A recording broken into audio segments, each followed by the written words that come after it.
Okay, so let us maybe start. So today I'm going to tell about the space of conformal blocks.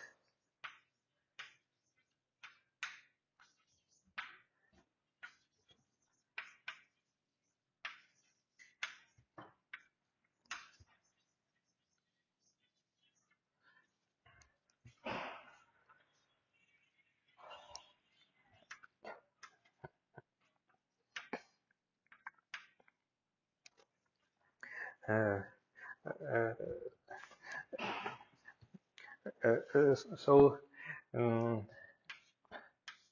uh, mm, uh, uh, uh, so what we did the last time, we considered correlation function in some CFT. Uh, so we put some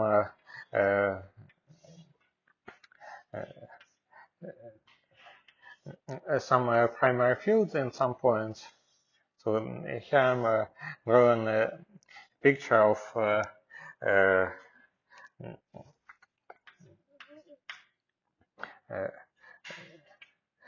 our sphere, which can be cut into this 3-point pieces. And so we've put some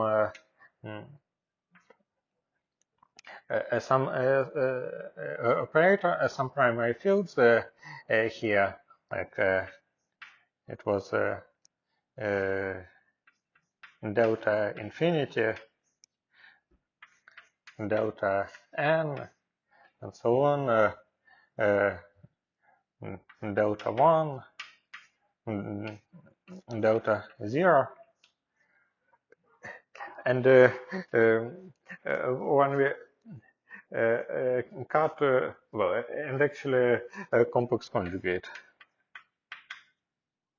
And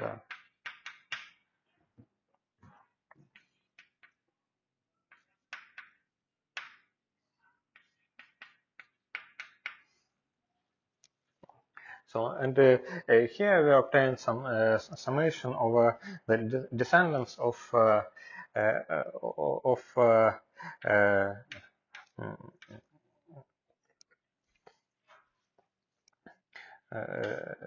some intermediate dimensions, delta n minus 1 tilde, some L minus y, tensor complex conjugate. So the correlator, this correlator equals to sum over these dimensions over the intermediate states in this y case. And the object which corresponds to fixed dimensions in this intermediate channels is called conformal block. But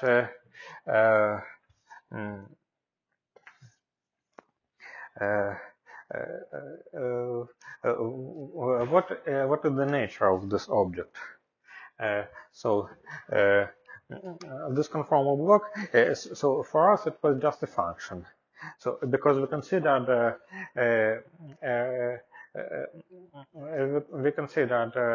such a configuration where these external states were highest vectors, but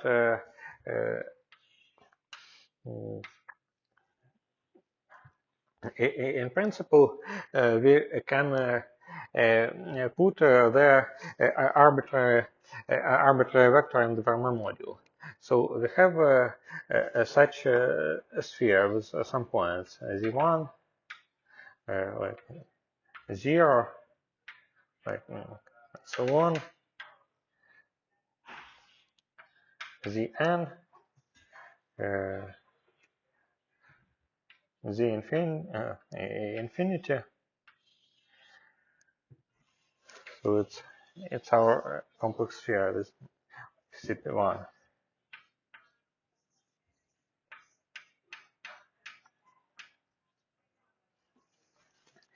And in principle, we have not only this object, but we also have mm, so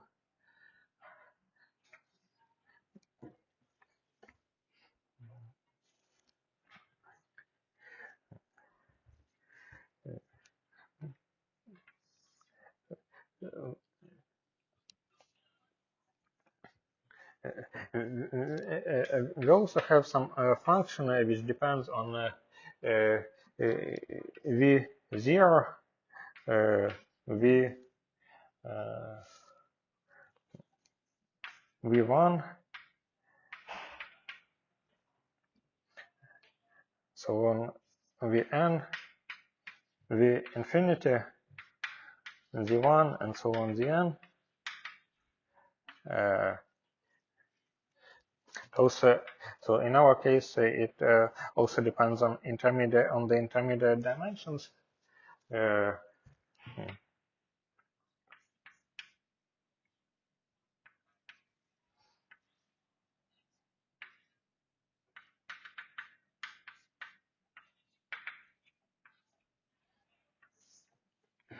So they are in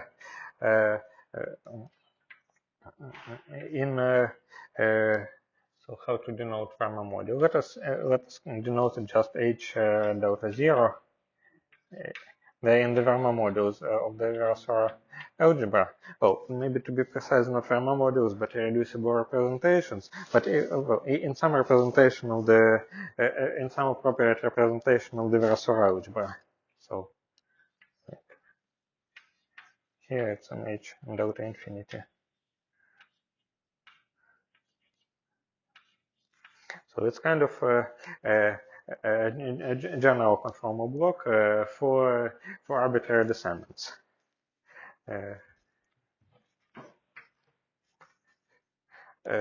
So if we remove these vectors here, then we will have f of empty, z1, so on zn with deltas.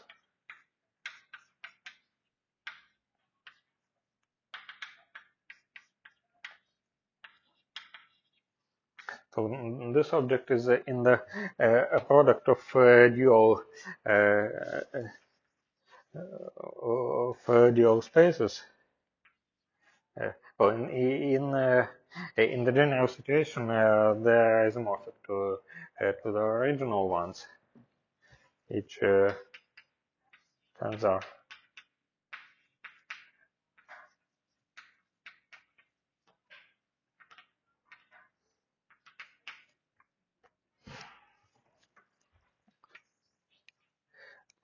So, and this function on the product of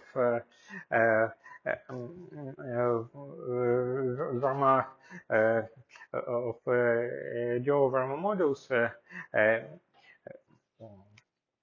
can be called a kind of generalized conformal block. So it's this object which takes states put in this points and gives some number which depends on the intermediate dimension. But the object that people want to study is sometimes want to study is not this particular function, but the vector space generated by all such possible functions. And we can say that a space of conformal blocks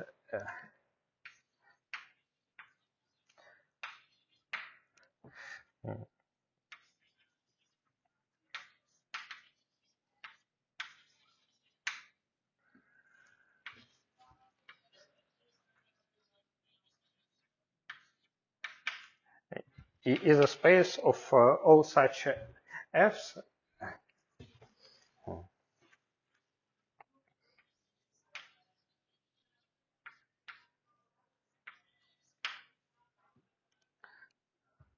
So it's the moment is an informal definition. Uh,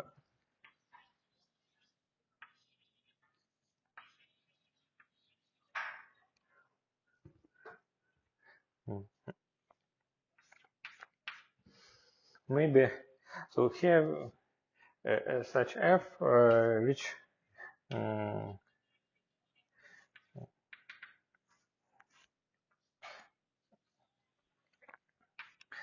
all such f's that can be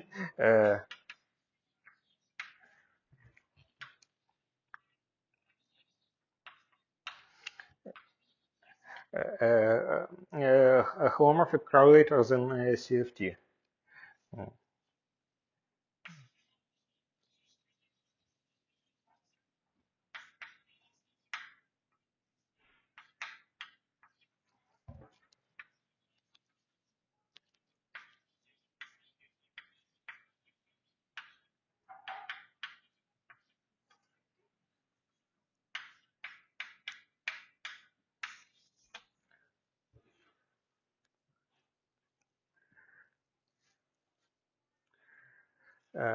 And now I should explain what I mean by this.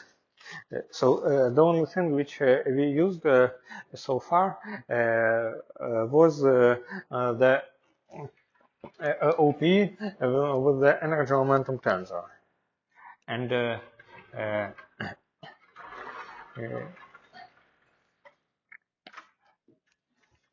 it means the following: that so uh, so what it means practically.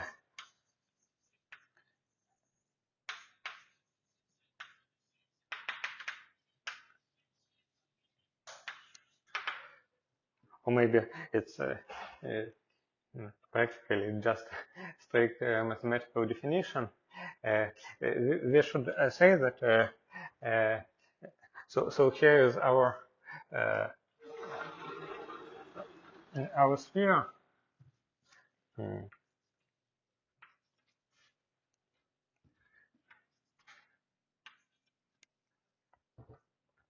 And we denote this union of such contours around these points, like C0, C1, so on, C infinity. So let us denote C equals to C0 plus C1 plus and so on plus CZN plus C infinity.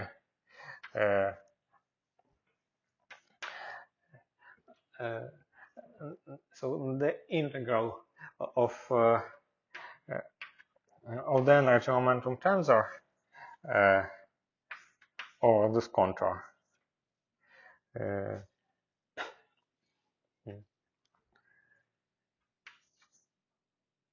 Vz psilon of z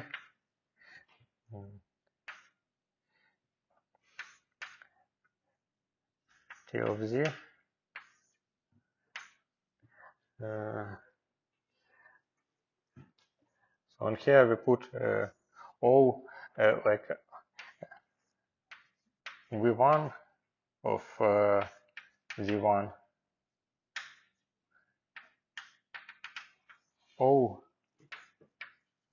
V oh, V0 of Z0 V infinity of Z infinity. So this integral should be 0 for any epsilon of z holomorphic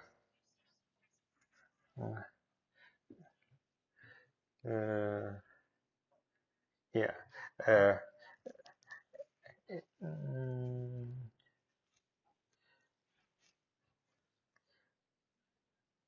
Actually, it's for the vector fields epsilon of z dz. A holomorphic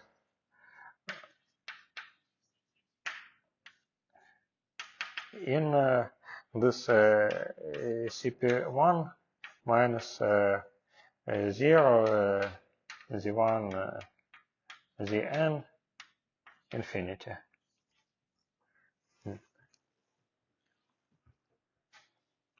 Uh, so uh, if we have this, then uh, then this functional of uh,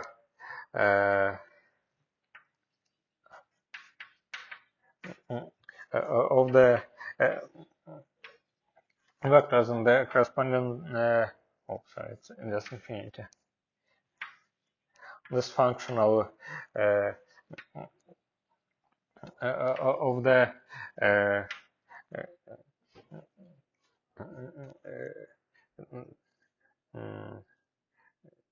on the product of our module is called an element of the space of conformal blocks. So it's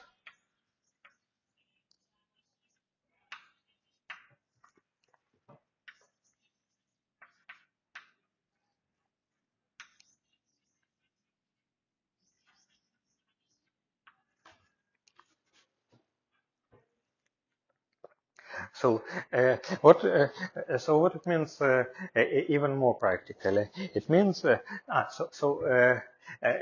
see that this action.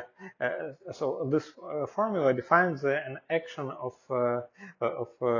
Virasor algebra on this Verma modules because we can because this integral over C can be so this 0, which equals to integral over C of all this, can be written as a sum of integrals over C, sum over K's integrals of actually over 2 pi I, probably for simplicity, dz over 2 pi I.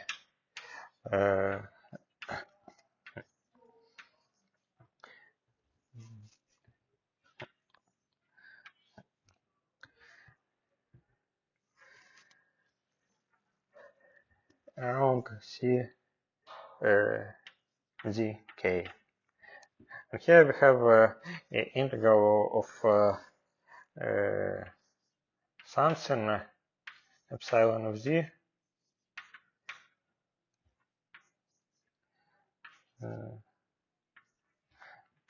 t of z O vk of z and something else. So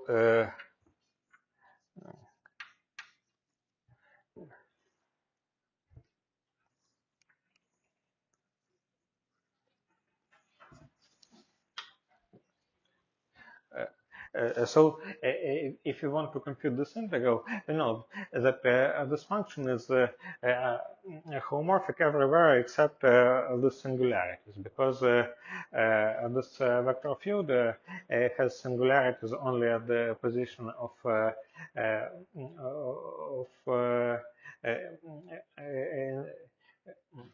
these fields, and also OP of the energy momentum tensor of these fields has singularities when Z coincides with the sum of this other these. So it means that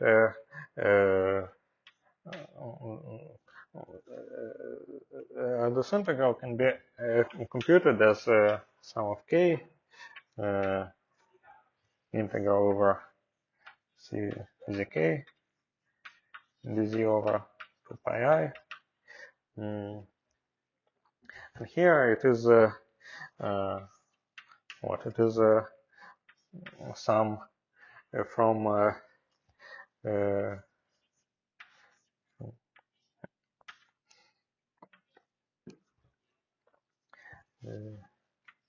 k equals to minus n to infinity epsilon k z minus zk zk oh from L from minus n to infinity to L, and just expansion of the vector field times sum from m equals to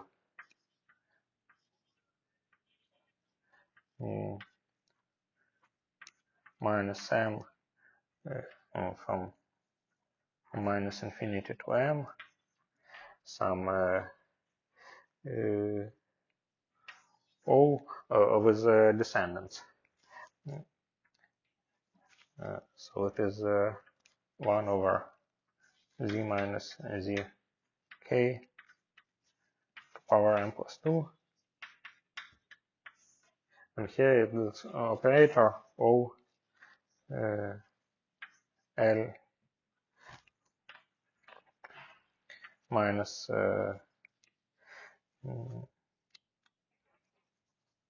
Lm acting on the state Vk of zk.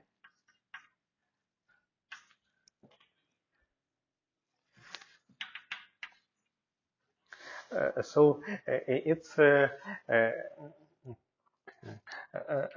so it gives some action of the of Russell algebra on each of these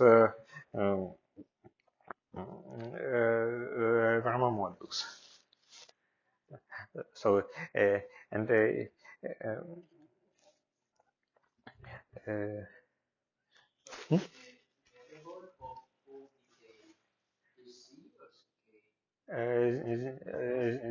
is the case. Sorry.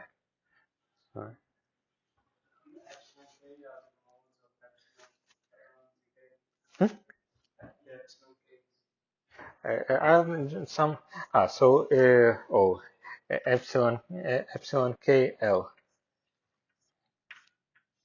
So the coefficients of expansion of this vector field at this point. When you write O of decay, you mean the operator which corresponds to the state decay, something like this? Yes, yes, exactly. So in the vertex algebra, formally it would mean y of z k vk. So it's the same.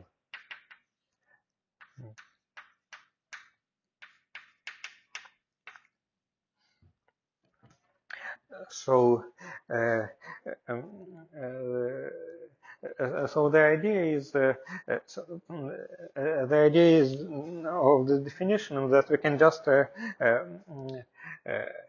say in some formal way that we can well, sorry, let me change the coordinates one. So we can say in some formal way that we can perform this trick, like realize the action of the Virasoro algebra by some contour integral of the energy momentum tensor, and then shrink this contour to all other points. So, namely, so in this case, for example, we can expand a vector field which has so we can expand any such vector field as a sum of residues, uh, sum of pole terms for all these points. It will be a basis in the space of such vector fields, and plus homomorphic vector fields. And using this, we can say that this definition means that we can take any L L minus n. So we can take any L minus n acting on some state and transform it to the contour integral around all other points except this one. So this is what it means in practice. Sorry, but the end in the two sums, the sum of the action of the moment tensor and the modes of epsilon is the same n. Here, On the sums, you have one sum that goes up to n and the other starting from minus n. sorry, let us put some L. Yeah, they are different, sorry. Okay. But what I'm confused about is this, like, what is what is this epsilon? Why do we need this epsilon? FC. It's for any epsilon.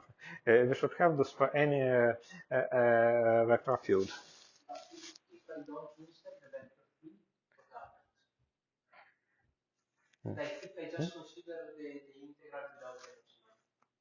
It will be one of the conditions. Well, integral without epsilon is also an integral because epsilon is constant, is homomorphic vector field. Okay, I agree on this, but I'm not understanding why I insert this epsilon to compute this integral. Is some regularization of something or? No, it's a statement that mm, but I do agree that this integral should vanish for a trivial reason, for any epsilon, which is homomorphic everywhere except these points. Yes, because it's like something like the sum of residues of a function is zero, something like this, right? Yes. No. It's a statement that this function is homomorphic in the it's homomorphic outside this point. So just an integral over the boundary of domain where this function is homomorphic. Yes, I think it's equivalent. Mhm. Yeah. Yeah, it's the same. Yes. Mm. So, but the meaning of this epsilon is physical meaning is that we are trying to do conformal transformation which can modify boundaries, and this conformal transformation corresponds to non-trivial action on the Hilbert space in all this in all these points.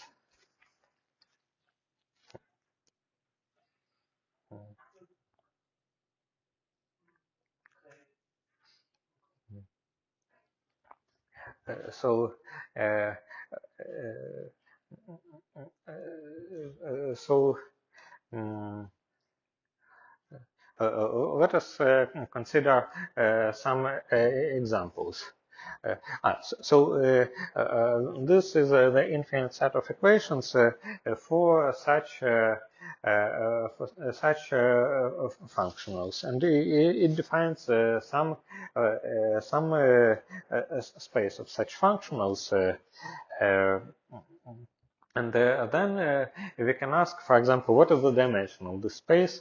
For example, for just 3 points, and or for 4 points.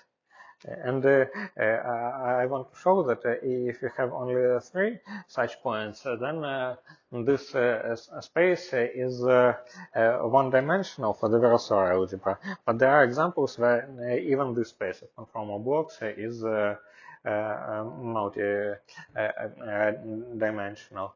And if we consider more points, then the basis in the space of these conformal blocks is given precisely by these objects. So they are parameterized by internal dimensions. So morally, the space of conformal blocks is a space of such functionals for any possible intermediate dimensions. And this and these functions are just some good choice as functions in the space.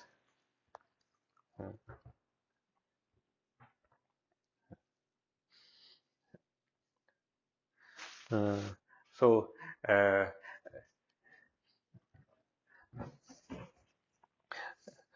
in principle, we can write some examples of these equations, like so we can say that this epsilon of z is just some sum of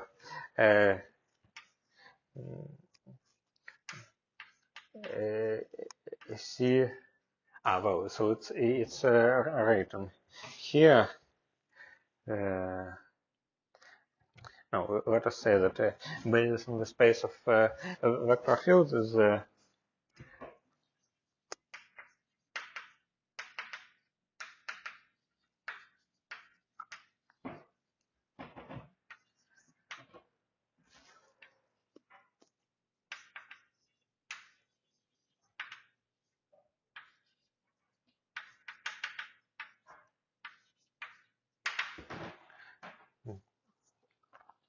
so first we have uh, 1 over z minus zk to power L dz. So meromorphic vector fields, and also z to the L dz. So let us write some identities for this. So let us write a relation which corresponds to this vector field. So if epsilon of z equals to 1 over z minus z k to power L, then our equation says that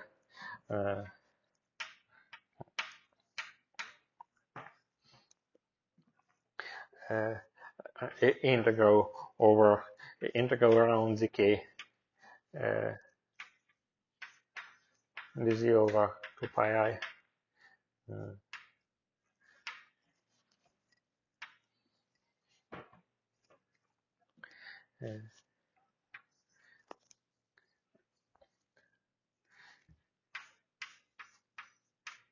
maybe better to write something like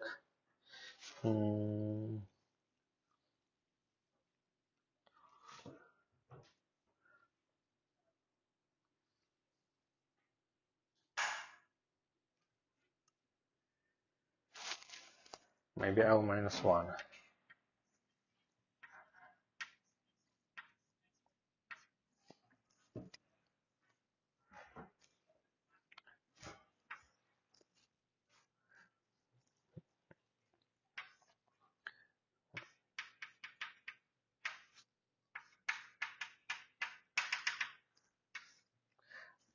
So on one side,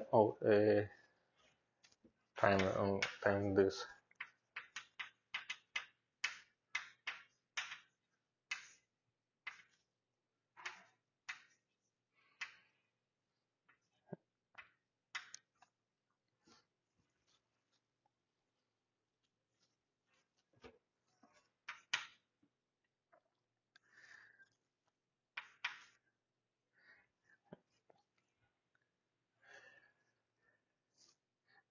So I think it should be L minus L, computed in this point, because mm, yeah, it should be mm,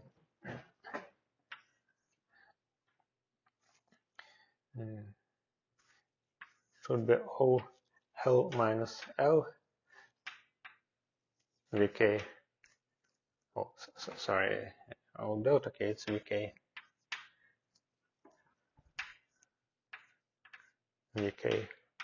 of ZK times everything else.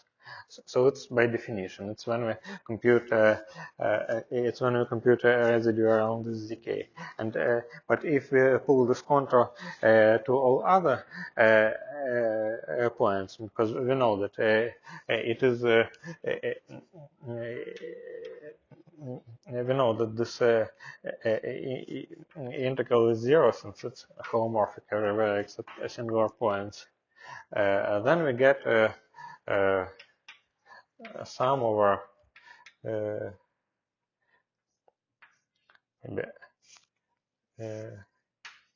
m different from k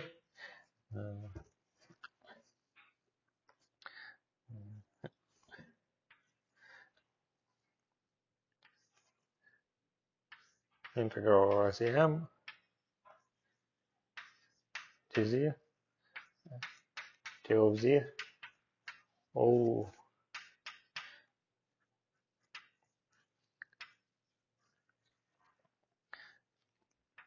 realm of Zm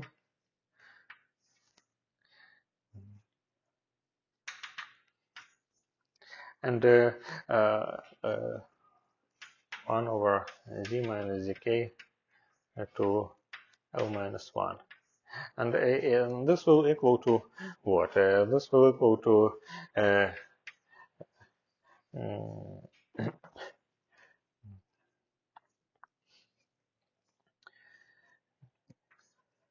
some L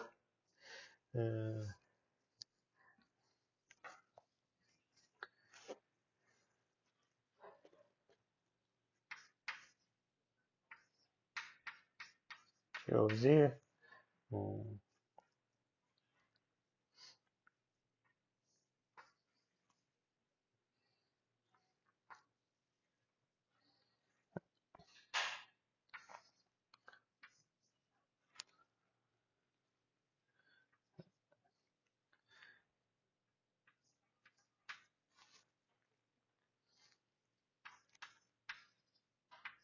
So here some goes from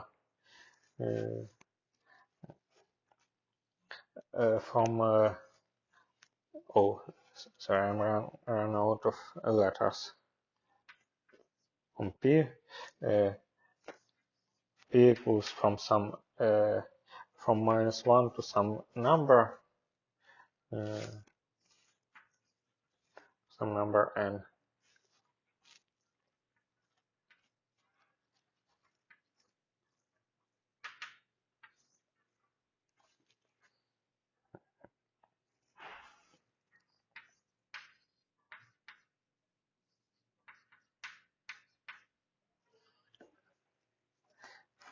And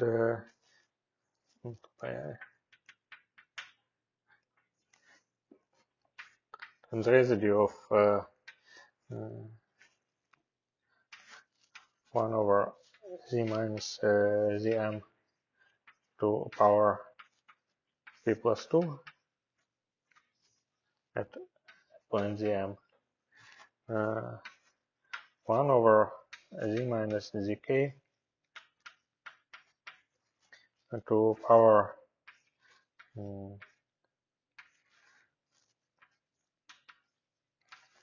O minus 1. So we see that it contains a finite number of terms, and so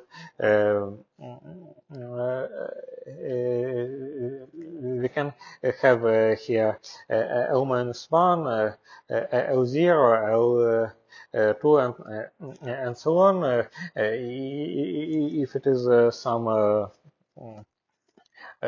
some non-trivial descendant, and coefficients in front of these terms will be derivatives of this function in of this function in this point. So The T is still there? no, sorry.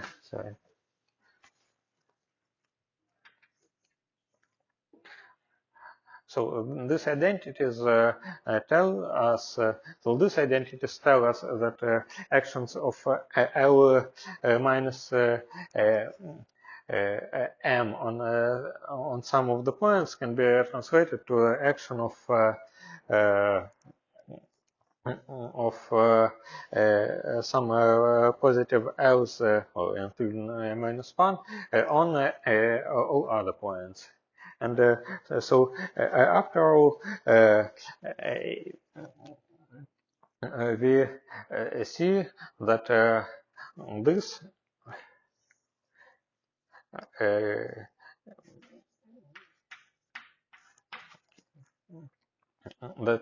this expression equals to this expression.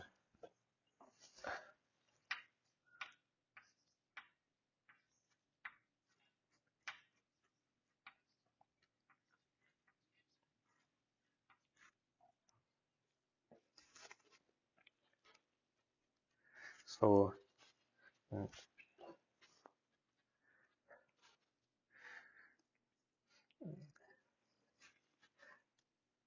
we can also say that a space of conformal blocks is a space of possible correlators which is restricted only by the requirement of conformal symmetry. So the so do you have any questions about the definition?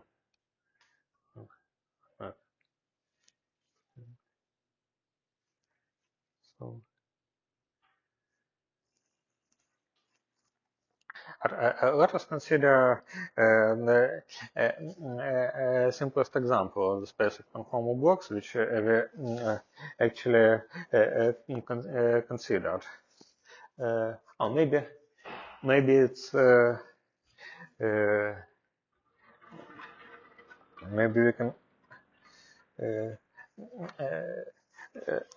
start from completely trivial cases. For examples.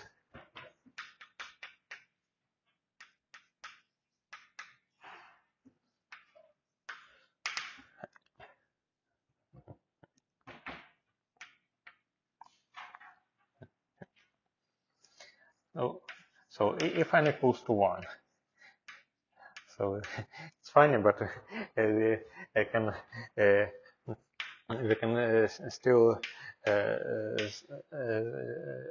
ask such a question. So we have only one. We have correlator of a single field, and so let us place it at 0 or at some point z. So z0 at z0. And we know that if we insert here the energy momentum tensor, T of z by I over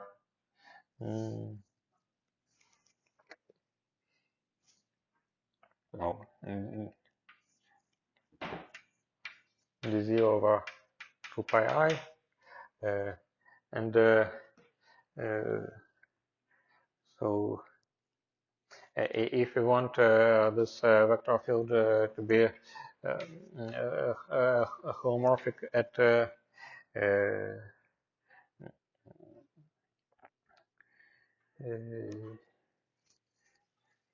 so psilon of z, no, so if we want this vector field to be holomorphic at infinity, we can insert most z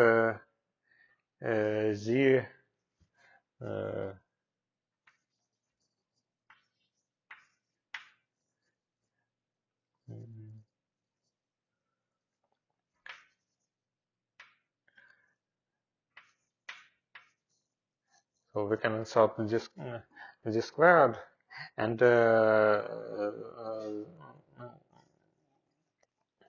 that's all. So this should vanish, and what uh, what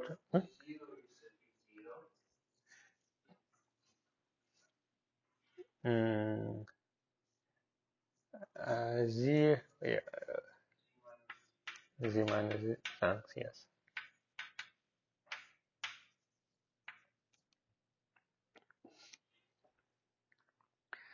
Uh, so what maybe let us better put m plus 1 and ask this m to be less or equal than 1. So this integral tells us that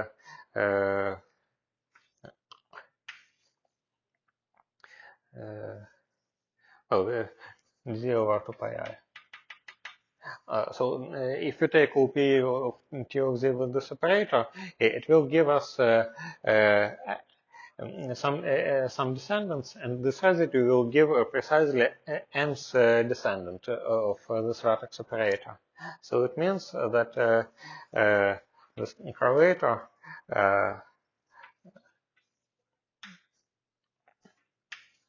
O of V0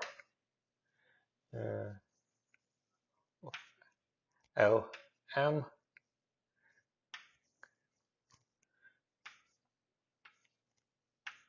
V0 of Z0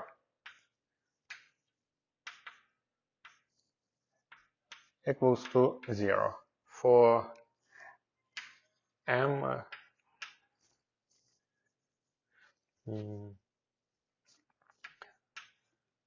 less or equal than 1.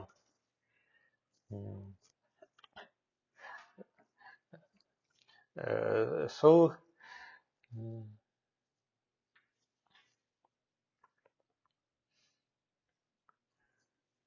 let me think.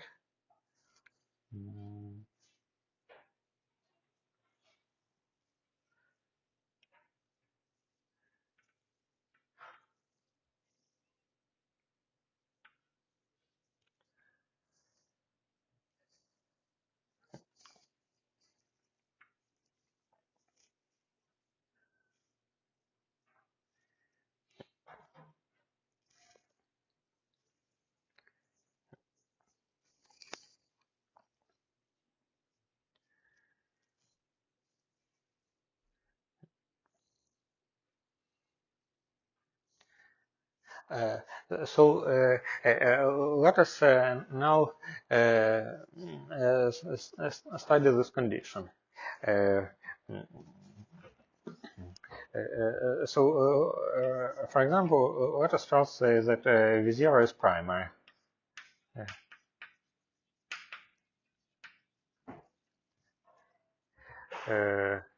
With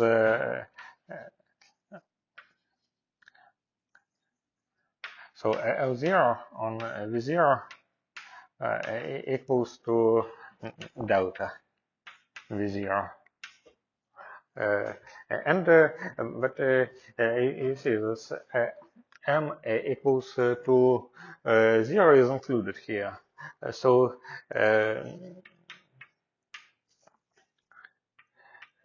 you see immediately that maybe we can say that no, it's not even for primary. It's for a state with a non-zero dimension.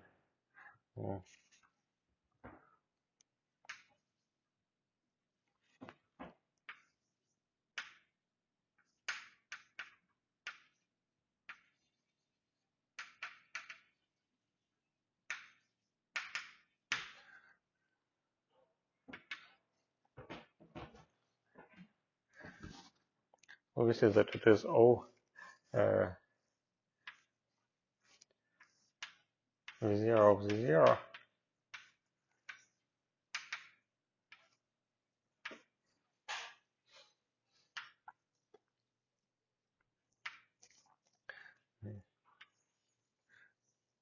equals to 0.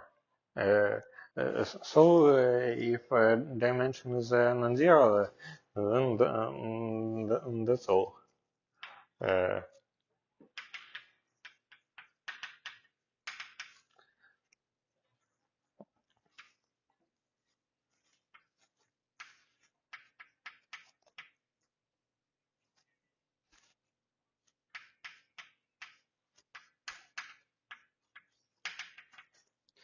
mm,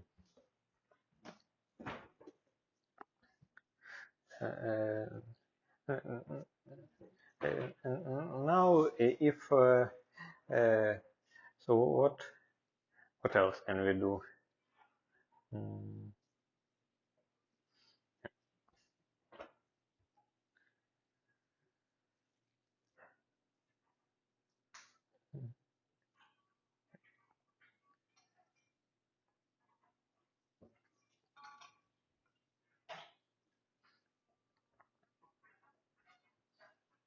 Oh, basically, what is written here is that this correlator of v uh,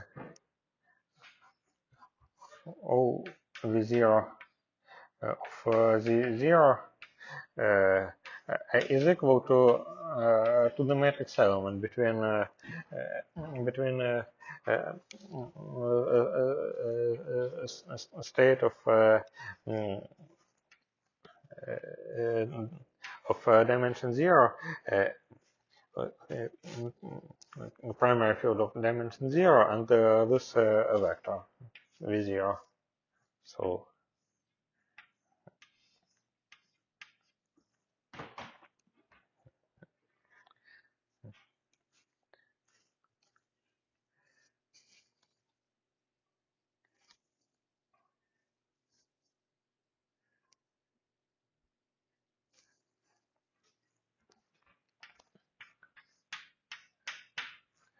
mm, so the state 0 is defined by a condition that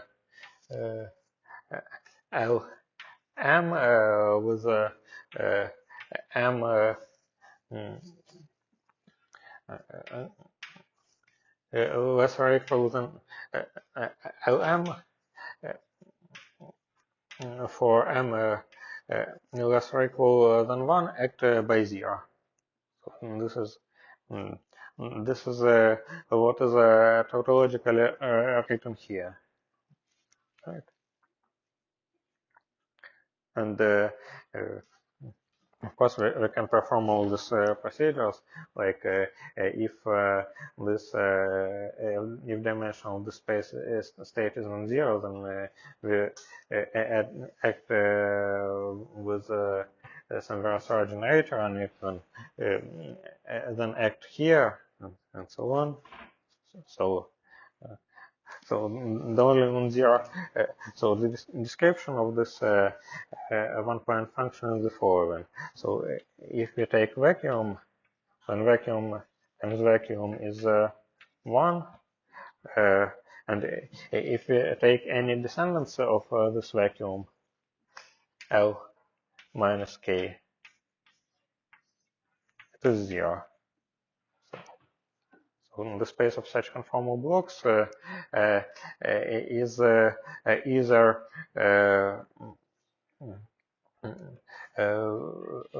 one-dimensional if it is if this is a vacuum module of the Virasoro algebra, and zero-dimensional if it is some other uh, some other uh, mm, some other module. Delta zero is different from zero. It's zero-dimensional.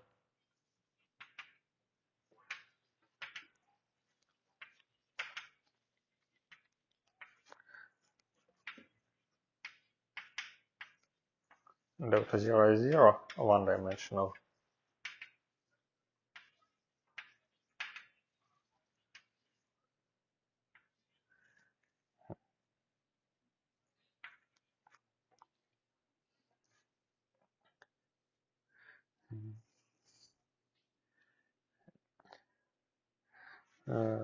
So,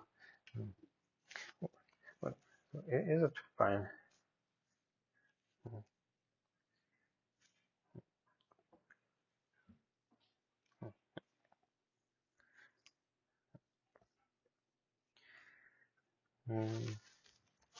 So now let us uh, look at n equals to 2.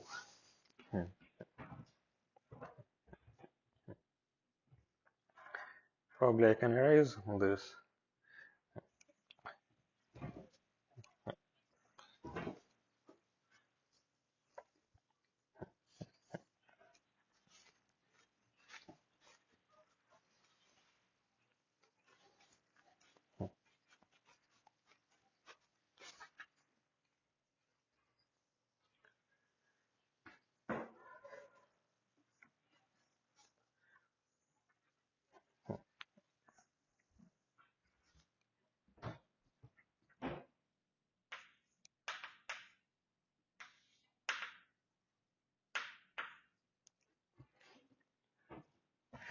So in this case, we have a correlate of O some V infinity of infinity times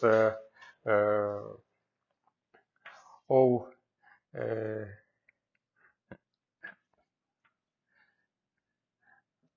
for V0 of 0, and here we insert uh,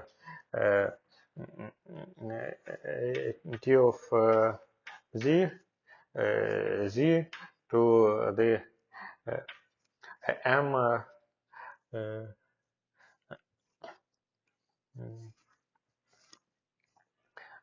to the M plus 1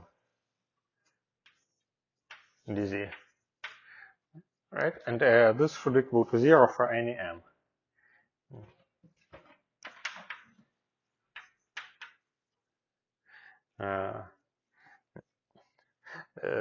So what does it mean in practice? We take expansion of so we so it has singularity at 0 and at infinity, and so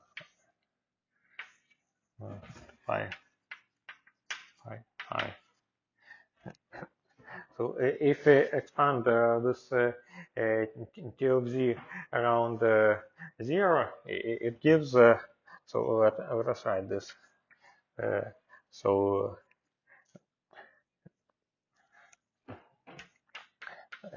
T of z times O the 0 of 0 is sum of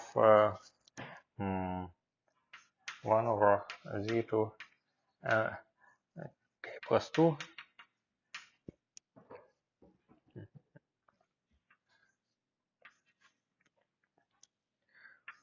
O L k's.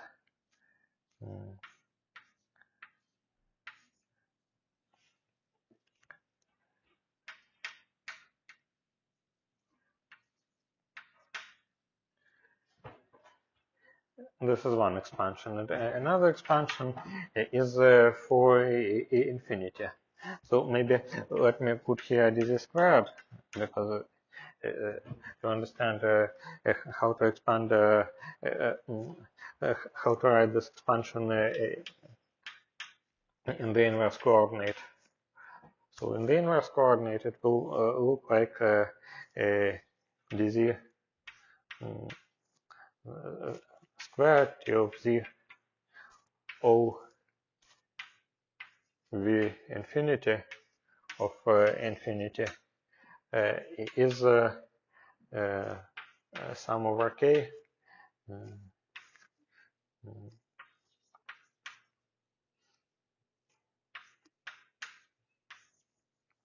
d squared. Here it will be z minus k plus 2. because we are working in the inverse coordinate. O L, maybe no, maybe better to put minus k here. V0.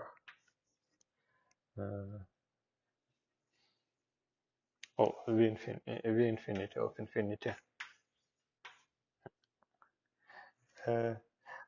So and a statement that this integral equals to 0 for any m means that this expansion around 0 and around infinity should coincide. So it means precisely that all of L k v infinity O v0 is O v infinity O L minus k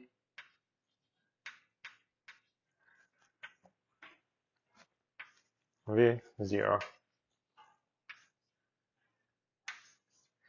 So the consequence of this is that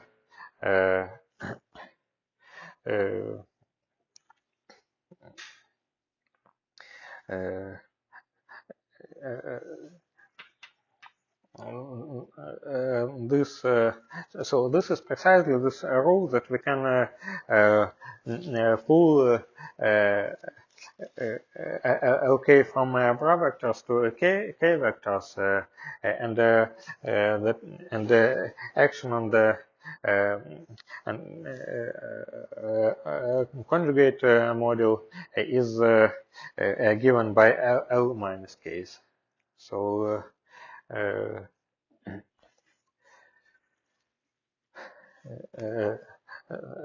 consequence is that so this is just our quadratic form. So it's called the Shapovalov form on the Verma module.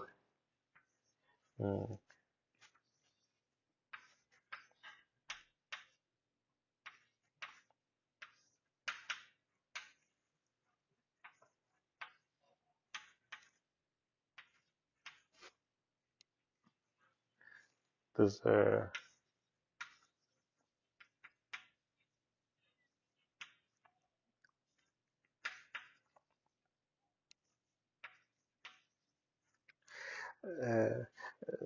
so to define it, we should say that V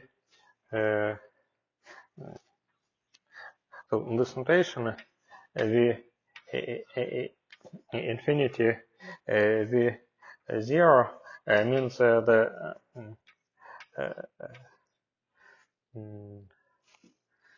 so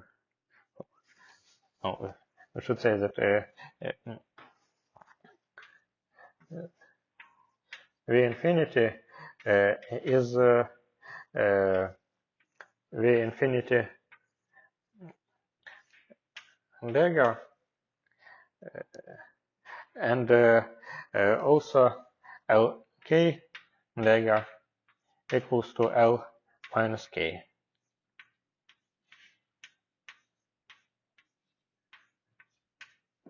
So with such definition, this equality means precisely that we can move LKs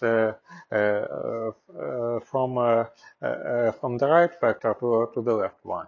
Like this can be written as Lk V infinity dagger times V0 equals to V infinity dagger Nigger, okay.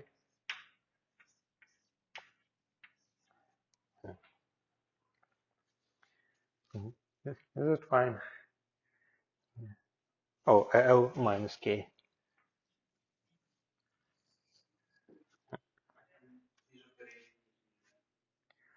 Oh, of course, vector, these conformal blocks form vector space because they are defined by linear relations. And there's no complex conjugation. No, so so there was no complex conjugation here.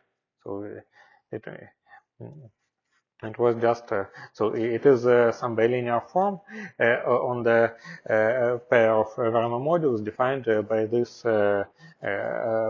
invariance condition. And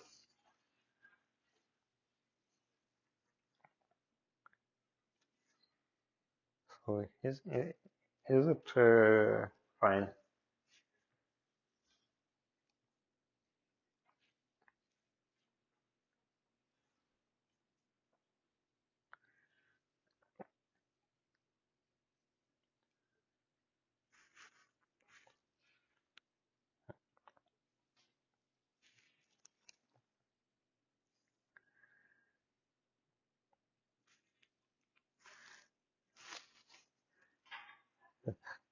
So here we again see this phenomenon. Then if there are different Fermat modules, if H0 is different from H infinity, then a dimension of the space is 0. If H0 equals to H infinity, then dimension is 1, and it is a Shapovalov form.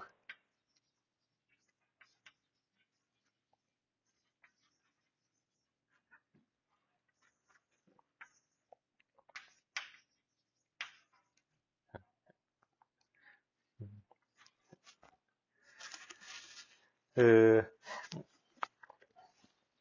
but actually, we should not take as granted that this dimension is 1. We were just lucky that we could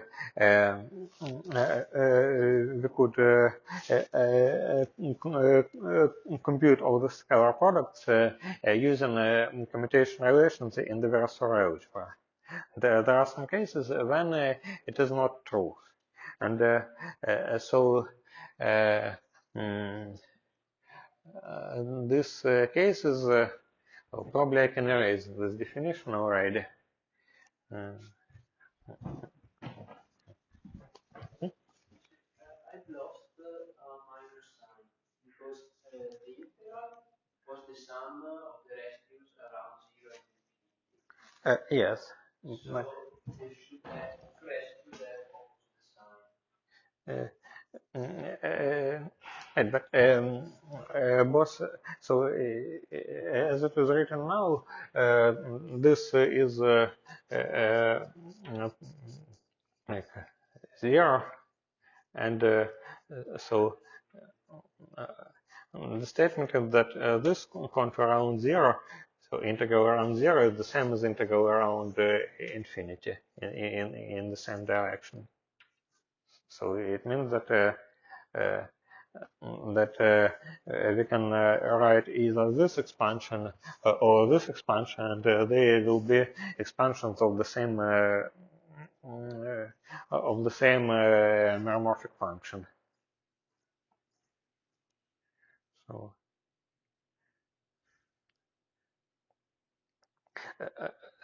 so uh,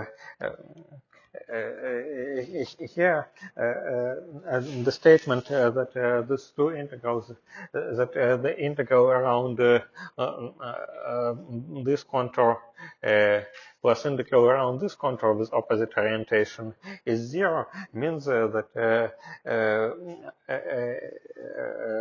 Laurent expansion of a function computed around this point should coincide with the other Laurent expansion of this function computed around this point. And one Laurent expansion is computed using the OP with a field at 0. Another Laurent expansion is computed using OP with a field at infinity. So a priori, they can be different series, but this requirement that this integral vanishes for any m says that they are just the same. So is it clear or not?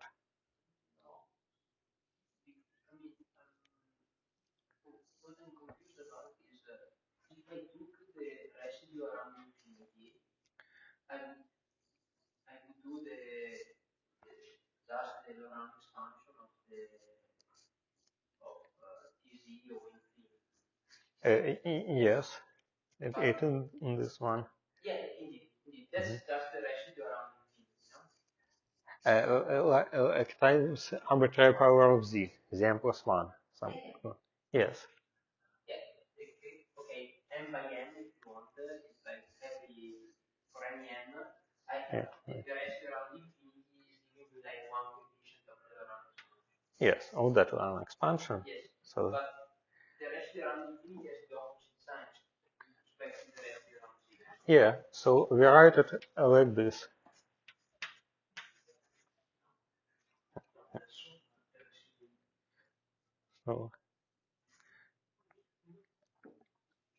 So the contour around infinity should be oriented this way, clockwise.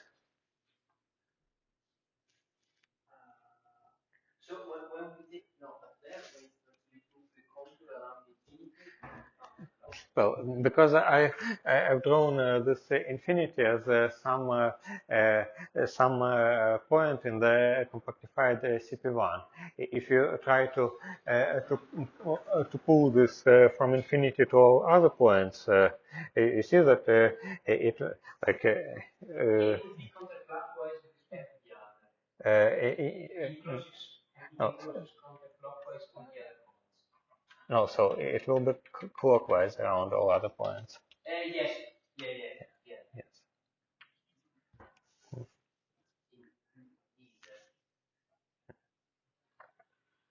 So the sum of the two residues is zero, not the difference of the two residues. Oh, the integral over this contour around infinity was in clockwise direction. So if you integrate, Okay.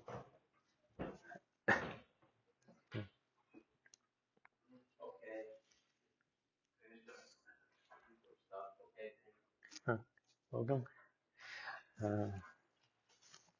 Yeah, so we obtained that in this case, the space of these conformal blocks, two-point conformal blocks, was one-dimensional in this good situation.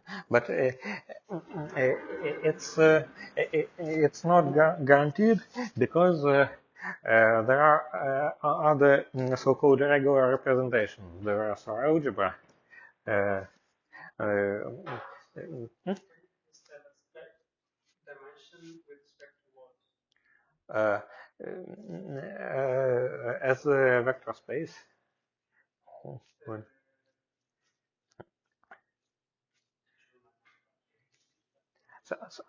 So probably we should check it because it was some a little bit non-trivial computation which we already did and I'm using this.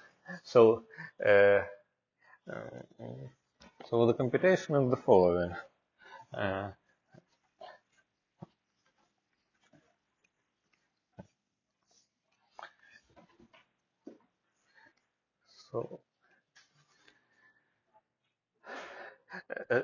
so we have this relation that L okay v infinity some v0 is equal to v infinity L minus k v 0. So statement the dimension of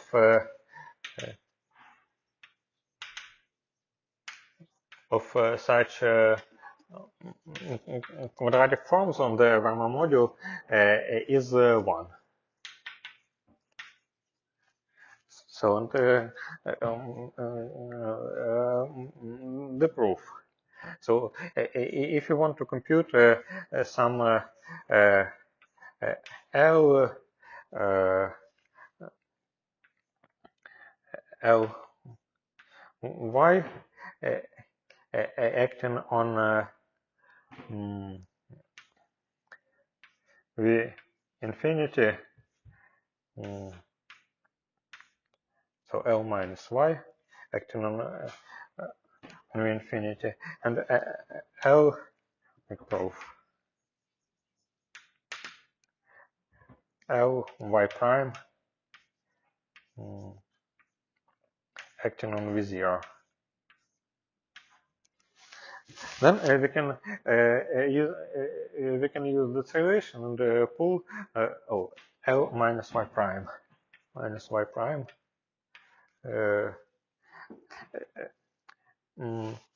maybe let us just write explicitly what is written here.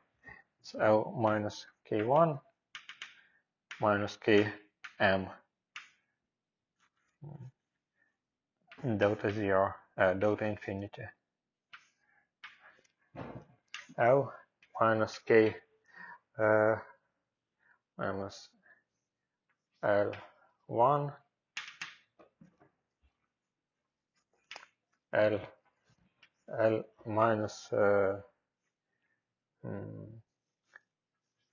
Ln delta 0. So we can use this relation to move all this else here, and it is delta infinity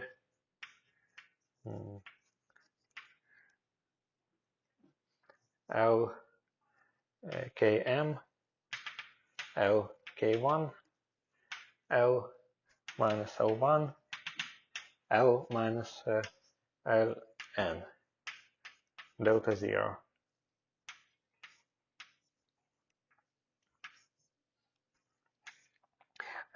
So now we can, so these are positive numbers, these are negatives. Now we can pull this positive number else to the right, and after this we are left with some combination of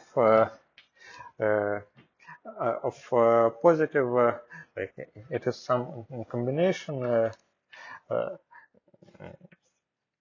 with delta infinity.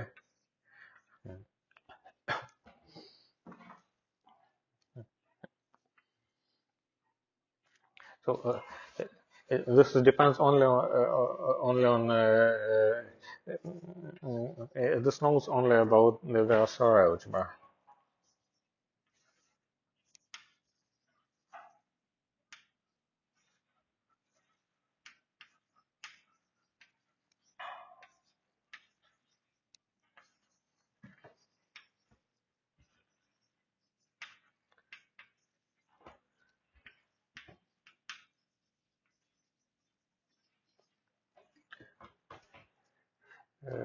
And here we will have some descendants of this state. It's some element of the Sturmer module, so it will be some minus p p1 minus p r vector delta 0.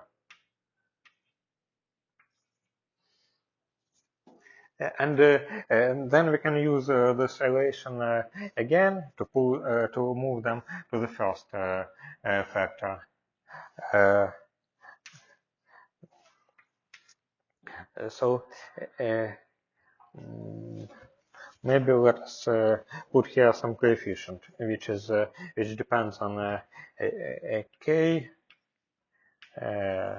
l, and this p. So the only coefficient in this sum that survives is that for p equals to 1, because otherwise this p will turn into positive, this else will turn into positive else and kill this state.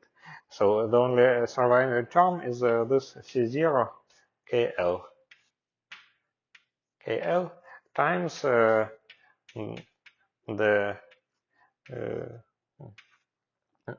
scalar product between delta, this bilinear form for delta infinity and delta 0.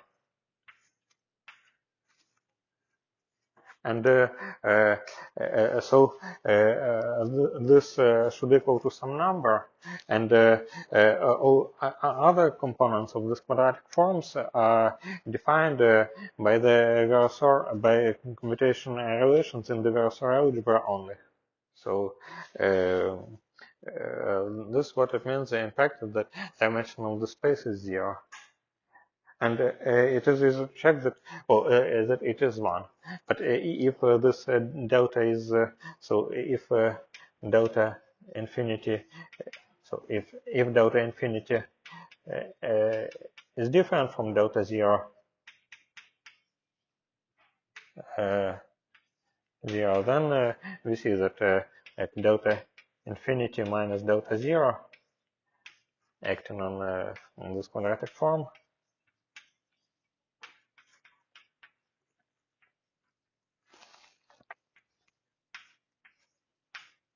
equals to 0.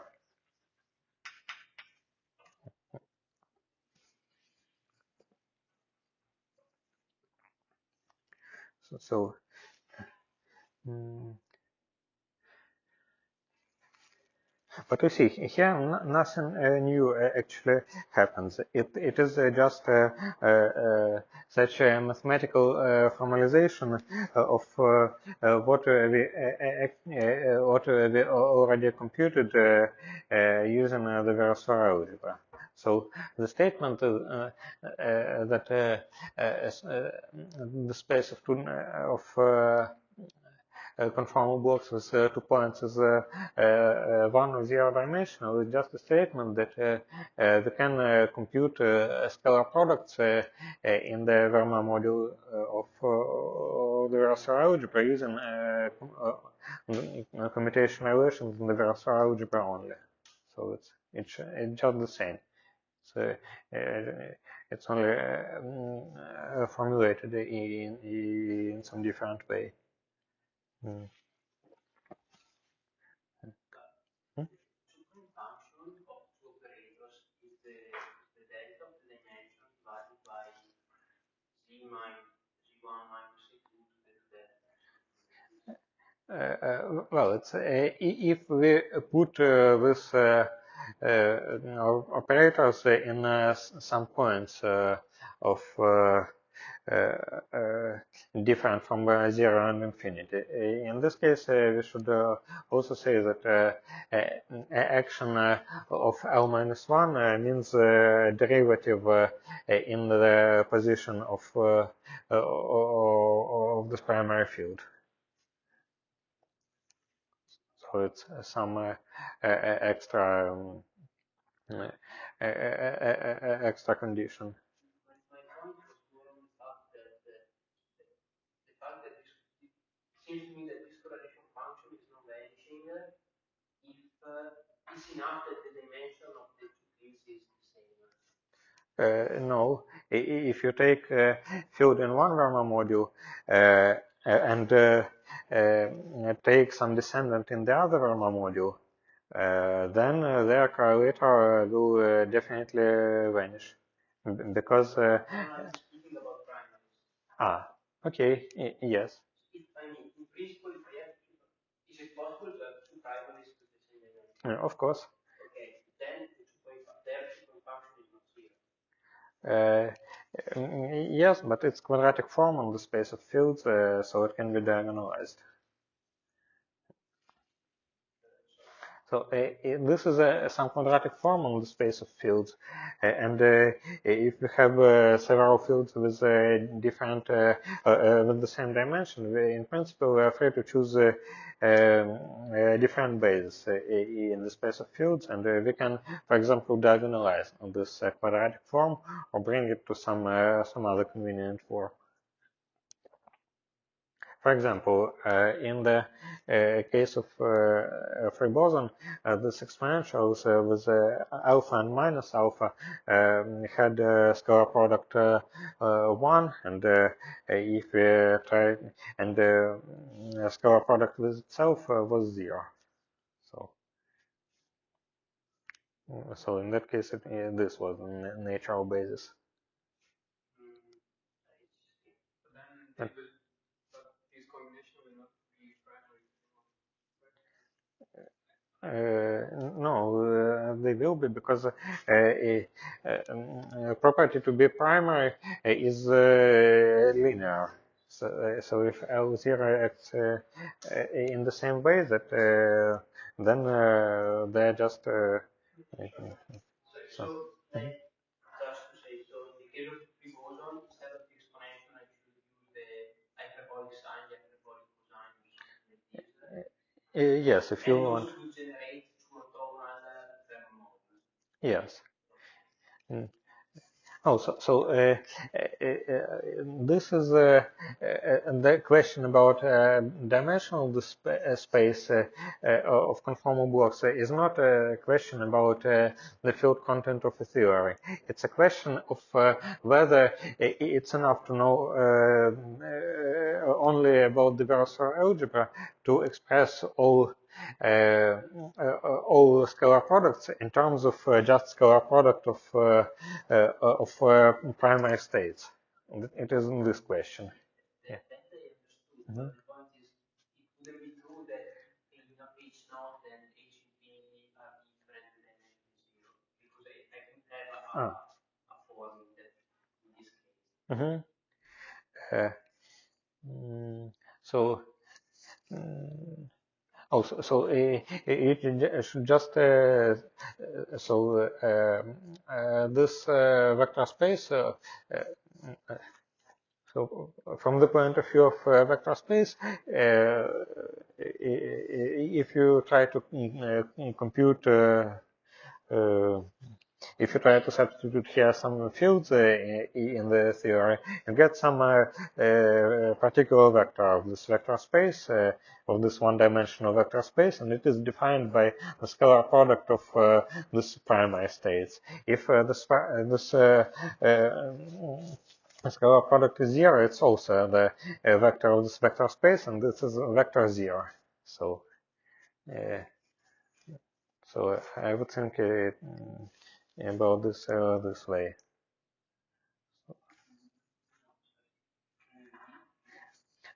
So I'm saying that the vector space. Um, the basis vector in this one-dimensional vector space is a form. So is a form such that scalar product of delta and delta is like a basis. Is 1. This is the basis vector. If you try to look at this scalar product for some states which you can find in your CFT, you will get some different vector of this vector space.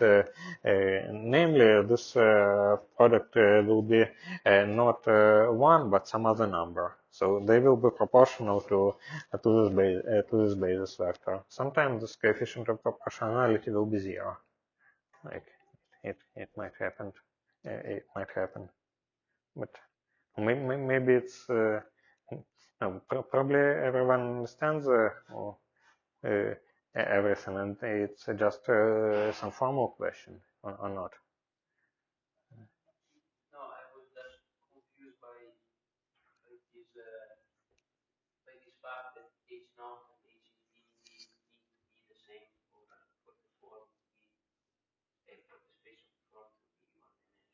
So dimension should be the same, because if dimensions are different, then the scalar product vanishes automatically, because we can put L0 either here or here, and it should be the same. Yes.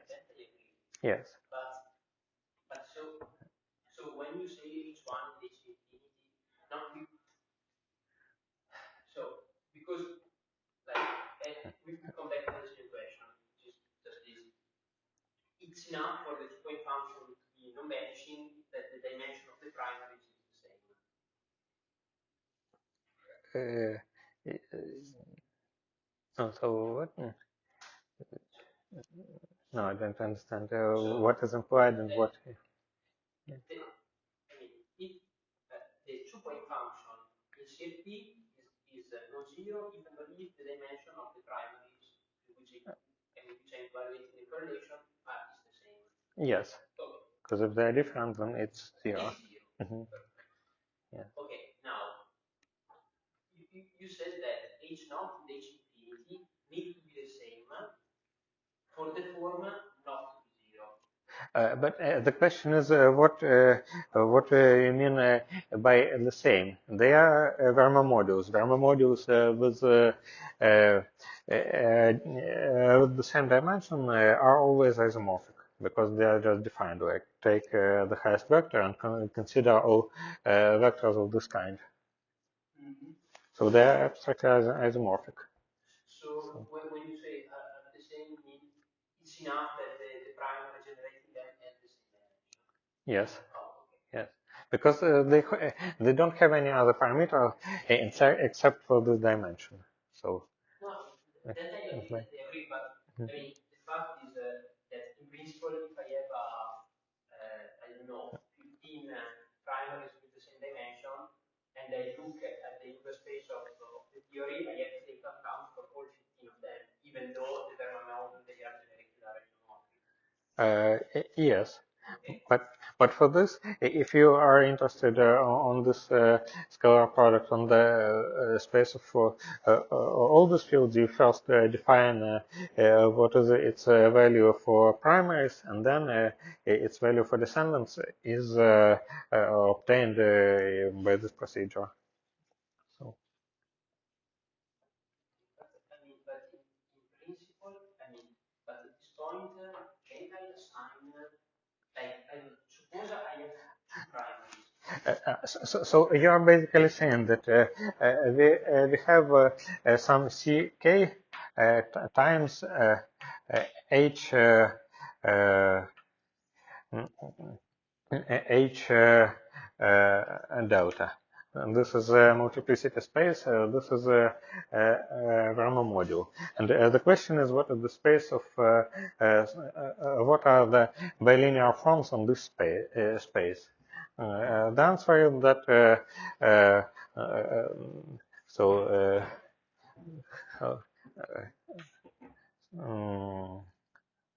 let us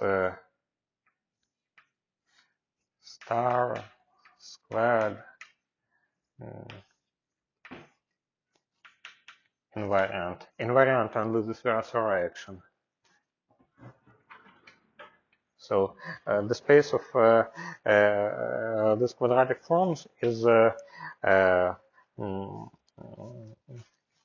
C to K,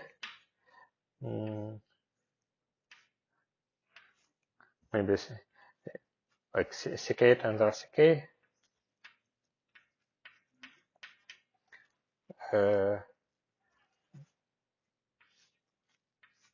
tensor.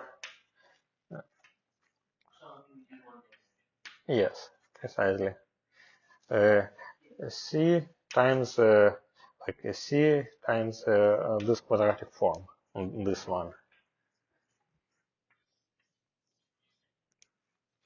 So, so you define quadratic form on the multiplicity space and multiply it by quadratic form on the Verma module. Okay, indeed. So I have CK square possible forms.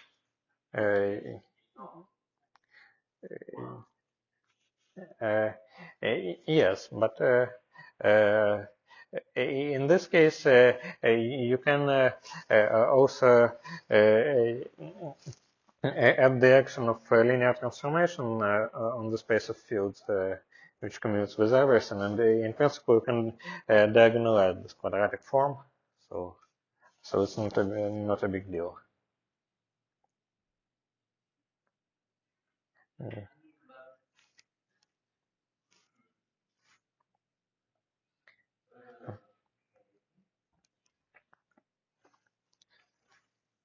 Yes. So, I mean, no, okay, okay. So, no, it's not k square. It's true. It's not ck square, but it's ck. Right. No, ck k plus 1 over 2 because it's symmetric, probably.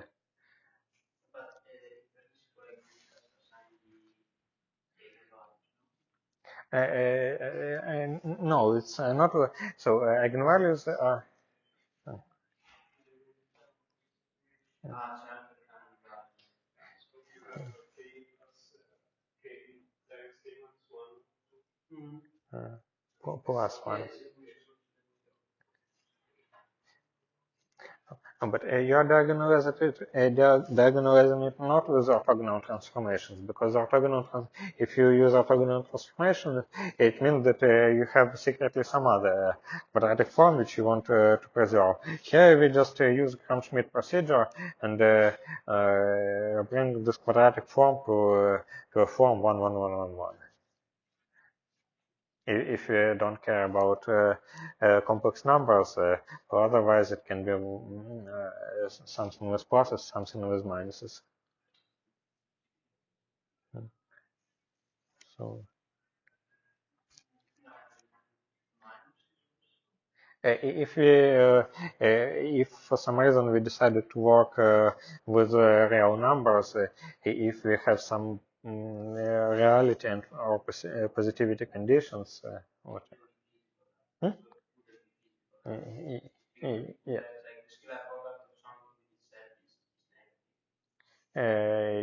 Yes. Yes. Probably.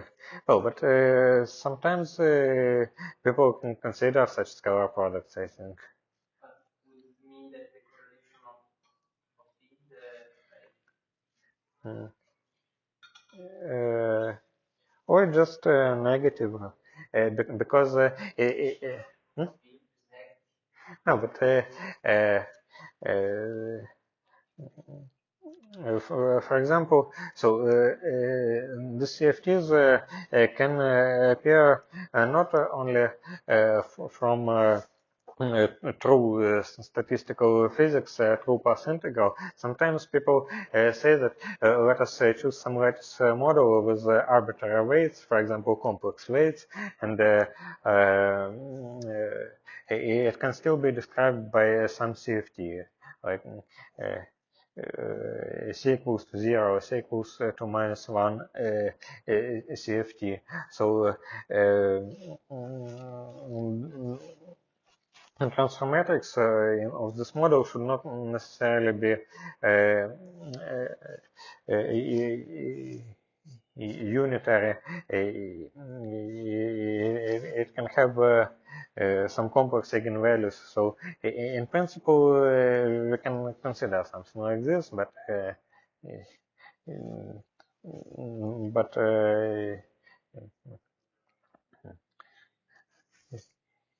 it is not necessarily something nice. So it's not like such things are completely forbidden.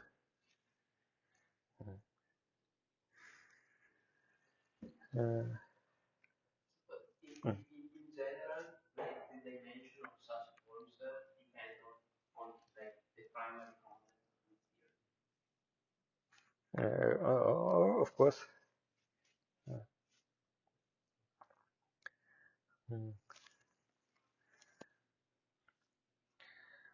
Okay, so shall I go further or there are other questions? Mm.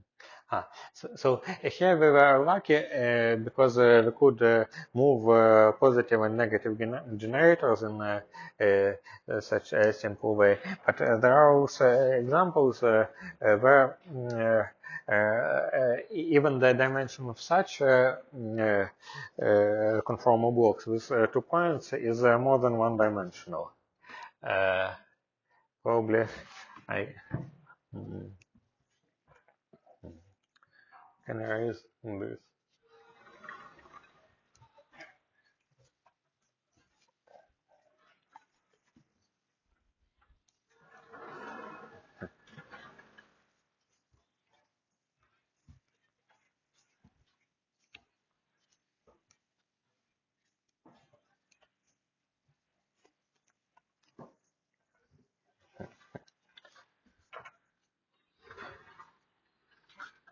They're called Gayotto-Whittaker states.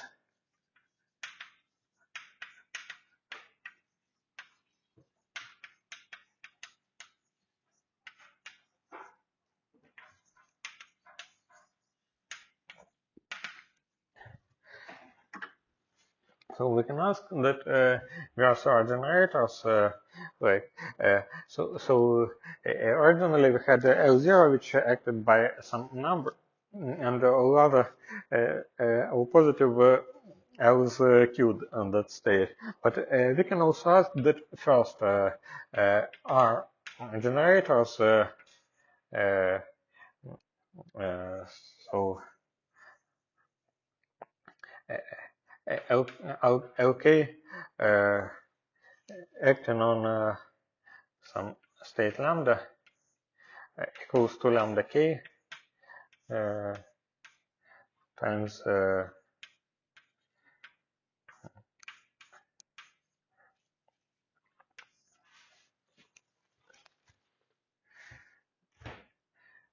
4 k equals to from 1 to r. So this condition has further consequences because if we consider a commutator of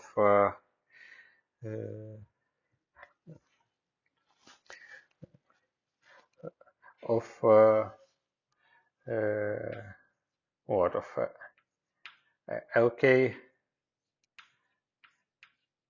and LK minus 1, maybe it's enough. Yeah, I think it should be enough. LK actually LK L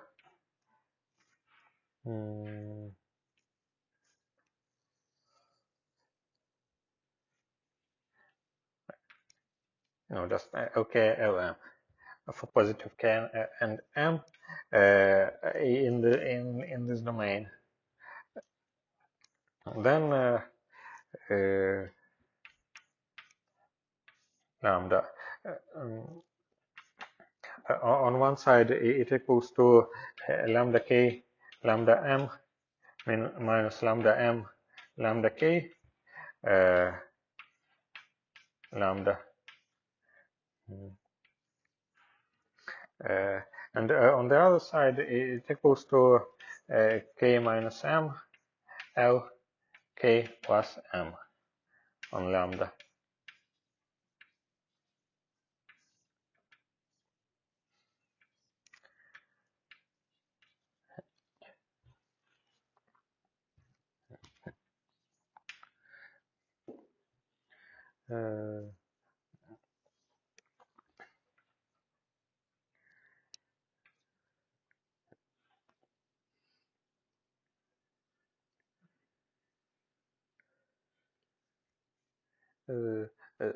So it means that a l k plus m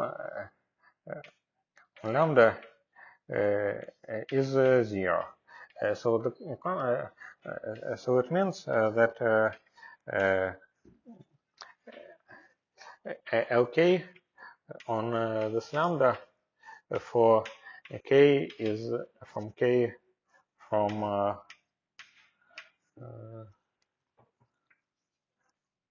1 to 2r minus 1 is 0. Uh,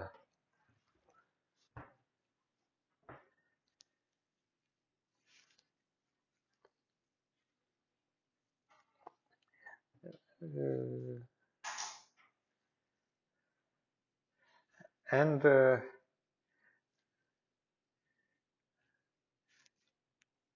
no, wait, I'm doing something stupid, I think.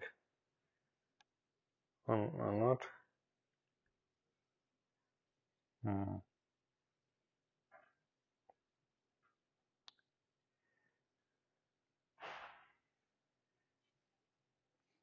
Hmm.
Oh, sorry, I'm actually a idiot because I remember I missed those eigenvalues which are 0 and which and those which are non-zero, because of course this argument should be used in a different way. So.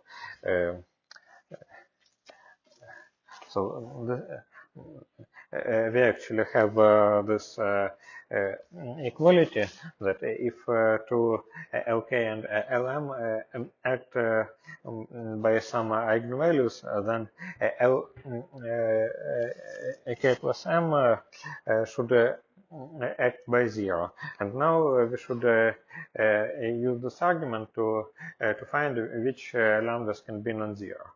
So, for example, one option is to say that it is fine to ask that L1 on lambda is lambda, and all other else L k greater than 1 lambda is 0. It is also fine to ask L1 and L2 to act like lambda, act by lambda 1 and lambda 2. And because their commutator is L3, and it can already be put equal to 0. Uh, so L12, lambda 1, 2, k is greater than 2, lambda is 0. But if we try to ask this, for example, for 1, 2, and 3, then we of course have a problem because like if the first two act non-trivially, then the and then the others should act by zero. So it means that we should start from some L, like L two. Uh, so the answer here is that K equals to R and so on to R. So in this case, uh, a commutator, the first non-trivial relation appears when we commute L R with L R plus 1. It will give L2 plus R or L to R plus 1, and this already acts by 0. And all other lambdas can be non-zero. So it in this situation. So we can ask that L2, L3, and L4, like L2, 3, and 4, act on lambda, give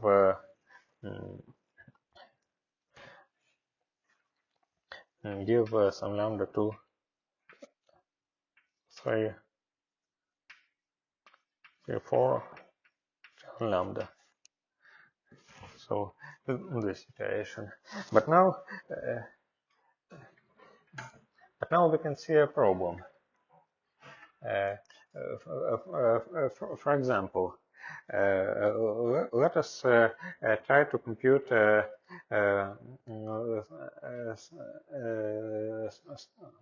let us try to consider this simplest case when L1 acts with some eigenvalue and all others act by 0. So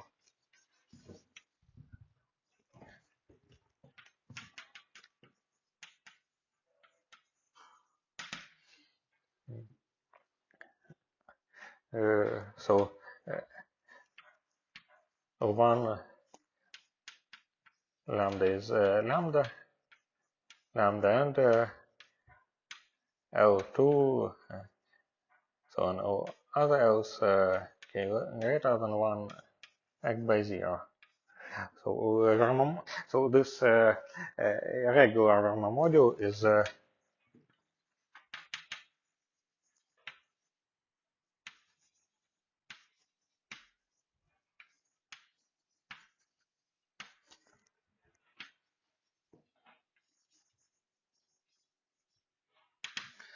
so it's generated, of course, by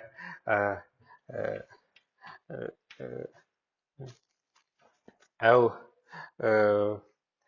minus K1 and so on, L minus KL acting on lambda. But now this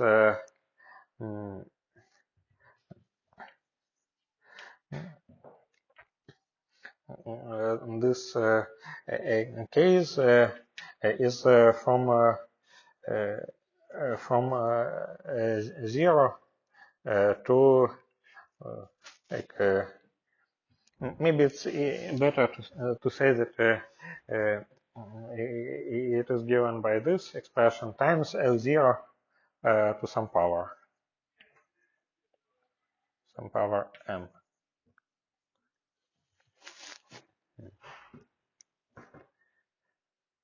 We can also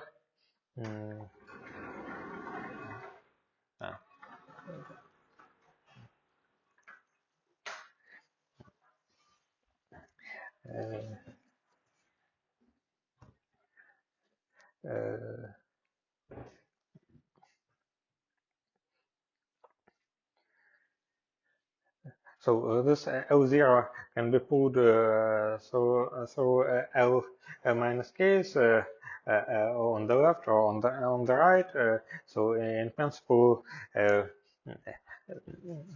uh, mm, so so we can now have the scalar product of the states L minus K1, L minus Km, L0 to power L 0 to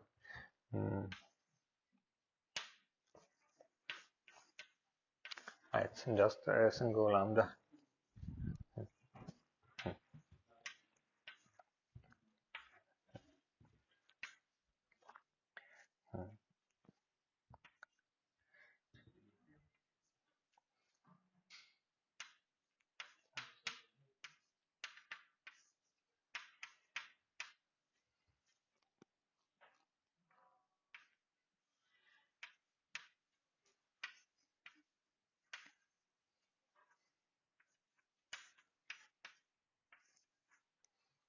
In principle, we can put here some other lambda, some lambda prime.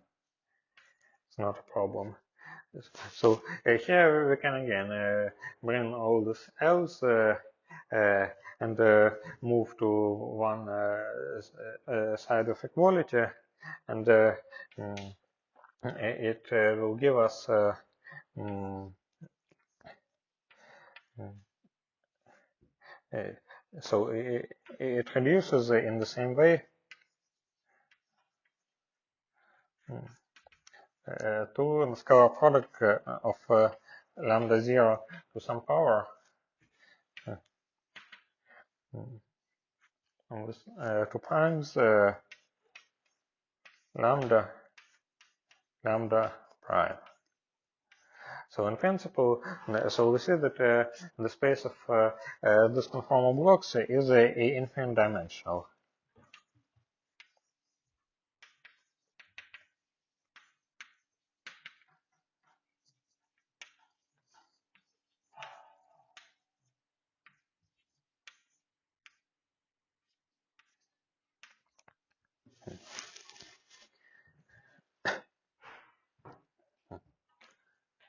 So all these quantities are kind of independent numbers.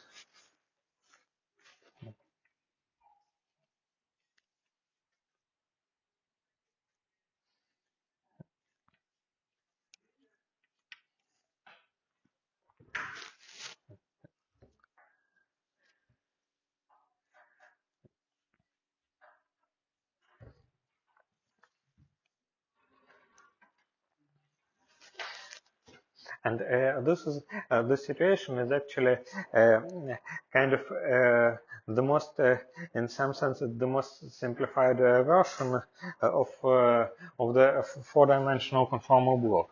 So so by AGT we know that the space of, well, we have not reached this point yet, but we know that the space of conformal blocks is infinite dimensional. Uh, and uh, by AGT it corresponds to NF equals to 4. But we can take the limit to NF equals to 0. And this is precisely this conformal block. So in this case, we have kind of this Whittaker states. But here, in some sense, we still have an intermediate dimension. Which can distinguish between different conformal blocks and the space of conformal blocks. So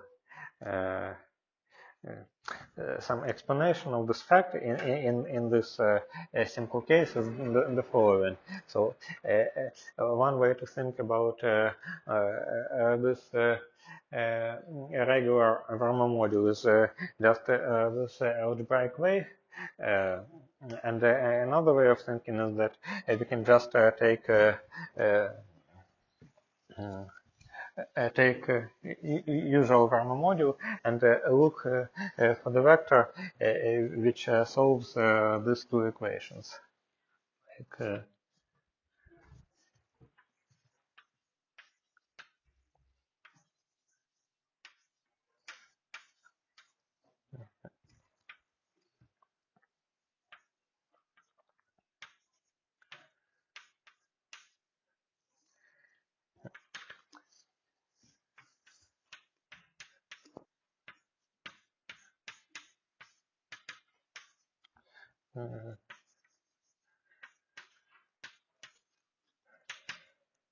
so we can say that it is sum of mm,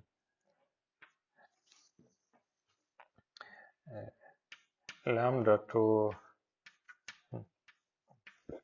number of boxes in the Young diagram times C y L minus y on some state delta. So it's in the Rama module.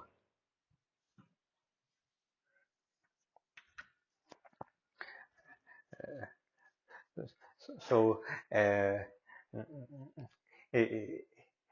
I don't know how to say it precisely, but if you work with usual infinite dimensional spaces where there are only finite sums, then these are different representations. This regular Rama module and this one, but if you allow infinite sums, they become become a kind of similar. One can be realized inside the other one by such formula. Um, but but it works only if I remember correctly. It works this way only for this case. For this in this case. Other cases are more complicated since we can treat them only formally algebraically.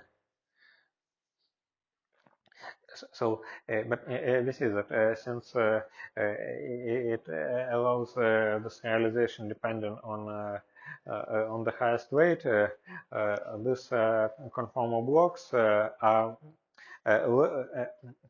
so if you want to describe the space of such conformal blocks, we can present some bases. So one way to talk about this is to say that that it is that we can put any number for the scalar products, and another way is to choose such conformal blocks to say that this lambda is actually this lambda, and I can put delta here, lambda comma delta.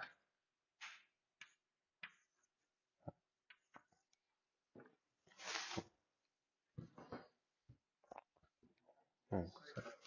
Like, is that the determinant? Like, we started with choosing vector lambda such that those conditions are satisfied. Mm-hmm. So, like, is the delta a delta of lambda, or No, no. this This is the delta we have power of lambdas? for any delta we have such a state, and we so if we substitute so we have this quadratic form, which is the element of the infinite dimensional vector space, and we can say that there is there is a family of quadratic forms which are defined in the following way. So it is by definition, it is so um, so what's some so we need to say something. We need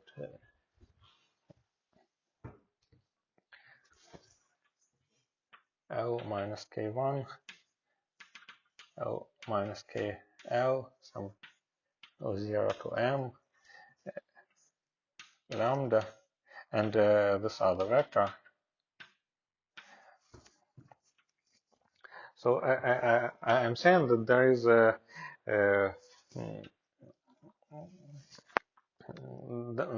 there is a family of such. Oh, let me write the other vector. So L minus K minus KL 0 to M prime lambda prime. So if we want to compute this to some number, we should say that it is. Hmm?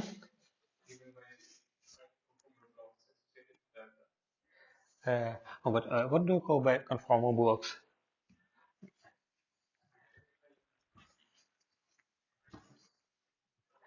I'm saying that if you want to compute this scalar product, so if you just try to move this L's from one term to another one, then we end up with L0 to some power stuck in one place in the scalar product. And now I'm saying that we can propose an expression which computes a bilinear form between these vectors in a constructive way. It allows us to compute it as a series in lambda. And to do this, we should just say that this lambda and lambda prime are realized as such infinite combinations in the Verma module. And so this is K1 L minus KL, L0 to power M, lambda delta, L minus K1 prime, L minus KL K prime L prime, L0 to M prime, lambda prime delta. So this is by definition.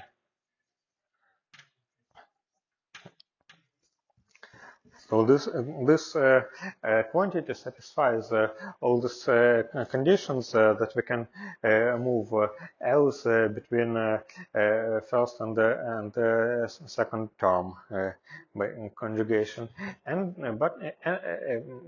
and it can be computed more or less explicitly because there are just some vectors in the Verma module, and we see that this infinite dimensional freedom, which could be understood as a freedom to fix all these scalar products, now translates to freedom to choose some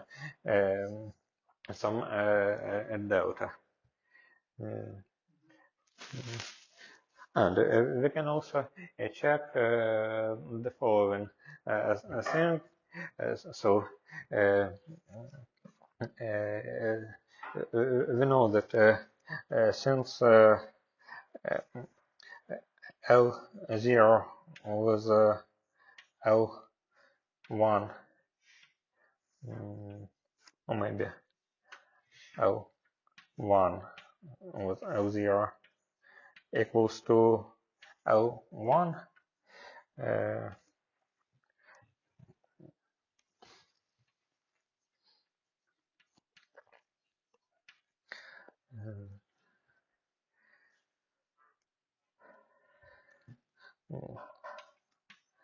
then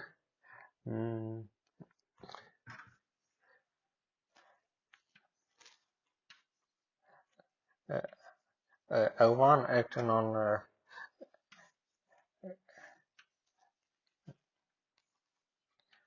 maybe I'm doing something stupid now.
no, actually I'm lost.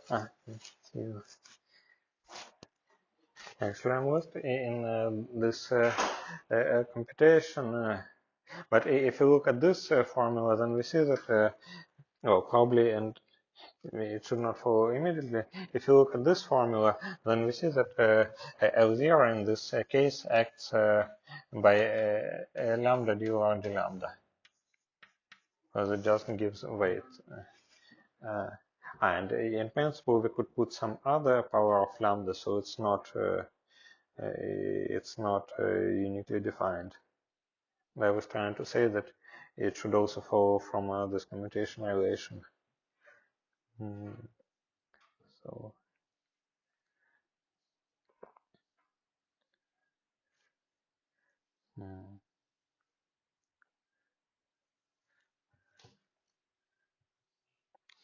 Well, maybe we can check. So we can try. So L1 minus lambda times L0 lambda gives lambda times lambda.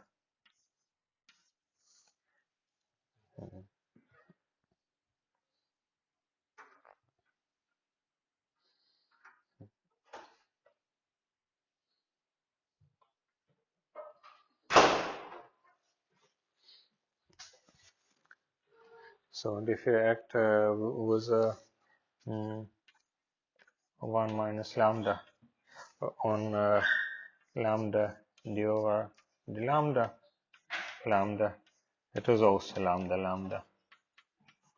Well, so like something like this. So L0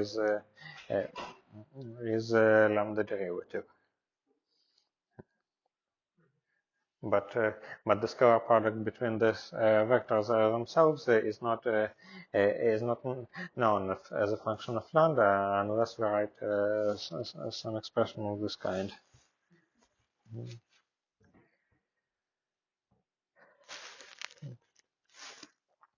Okay, well, someone run out of time, sorry. So, welcome. So, do you have any other questions? Okay, so thanks for attention.